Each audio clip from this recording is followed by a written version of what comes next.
and not very detailed, and he grew dissatisfied.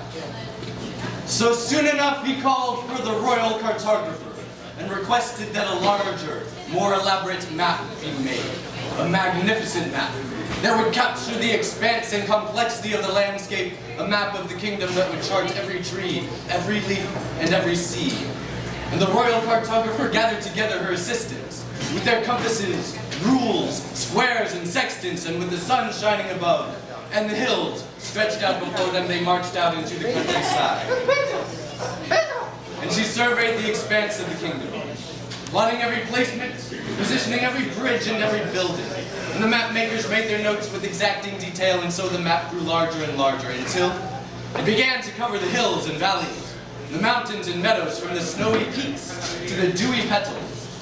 And when the royal cartographer had mapped the land in its entirety, every seed accounted for, right out to the coastline, the map makers boarded ships, began to navigate and chart and lay their maps over the seas.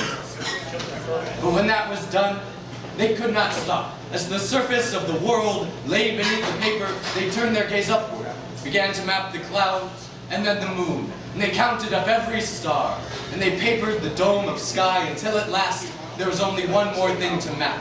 And so the royal cartographer packed up her inks and quills, and she climbed into the heavens to lay paper over the sun.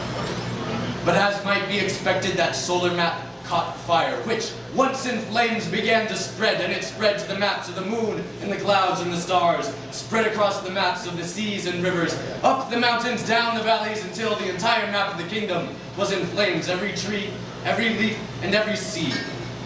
But in the midst of that fire, the royal cartographer was able to rescue a single scroll from the royal map house. And when all the rest of the paper had burned clean away, and the rain came down and it cooled off the earth, and the sun came out, revealing the natural lands that had been obscured by that map, she presented that last solitary map before the king, and the king was moved by the grandeur of the land as it appeared on that map. And he gazed upon his kingdom for a long while, but the map was small and not very detailed, and he grew dissatisfied.